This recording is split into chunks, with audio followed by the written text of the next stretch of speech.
Last time on True Fear, I talked about how I pretty much almost died on the subway. If you haven't seen that one, I will take pity on you, leave you a link so you can go check it out.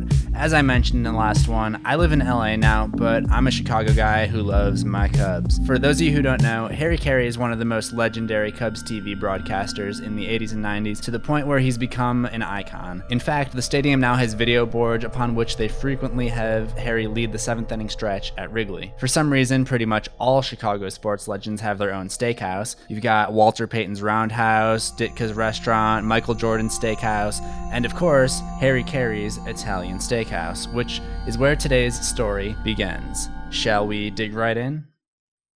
Sorry for that pun. So the year was 2012 and I just graduated from high school. It was August, so that summer was winding down and some of us were on the way to college in the next couple of weeks. So we wanted to go out together for one last dinner, and we had never really been anywhere nice before, so we thought it would be cool to hit up the legendary Harry Caray's. At the front of this restaurant, there's this bust of the man himself, and on the wall you see all the pictures of celebrities who have been to the restaurant posing in front of it. We decided to go get a group photo around it. So that was it. We take the photo, get out of there, go home. Okay, but there's more. At some point, the photo gets uploaded onto Facebook, right? 8 days later, one of the guys, we'll just call him Sheik, leaves the following comment. "Hey Roman, is that your hand on my left shoulder? 'Cause it looks like translucent." To which he replied, "I honestly don't know if that's my hand, haha." Sheik replies, "Doesn't it look a little strange though? It's like transparent." Then I notice an interesting detail. There's a ring on it. It isn't any of us. We're all 18 at that point, and none of us are married. Plus, just look at us. Clearly, none of us are married. Okay, I'm done.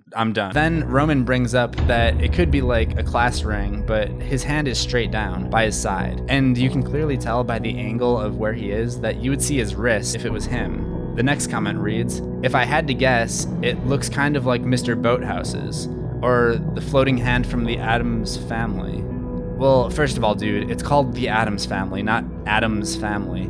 And second of all, the possibility of it being Mr. Boathouse's hand is probably the most likely explanation at this point, but I honestly don't believe that it's him, based on the distance and the angle of the hand. Even if he was able to reach that far, his hand would be more pointed to the left-hand side of the photo. Plus, something comes up later to prove that it wasn't him. I'll get back to that. This guy thinks that it's Baylor's hand, but that doesn't make sense. So I say, Baylor's hands are on Roman's left shoulder and Mr. Boathouse's right shoulder. It can't be Baylor. So his next suggestion just reiterates the possibility that it's Mr. Boathouse's hand. That's when Sheik reveals how he first noticed the mysterious hand. He writes this, "It's not. He's the one who noticed and questioned the hand on my shoulder."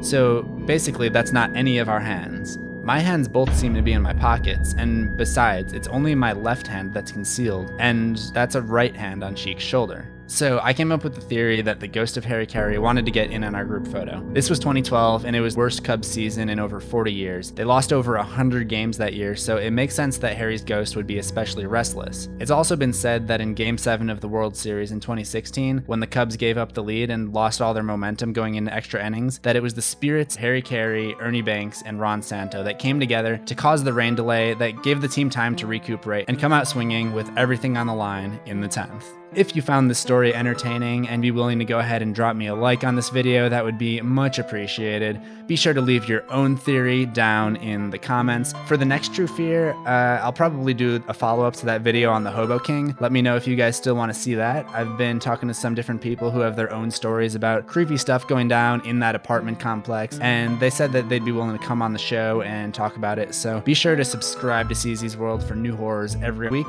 Ring that death bell for notifications, and yeah, I'll see you in the next one, assuming we both survive.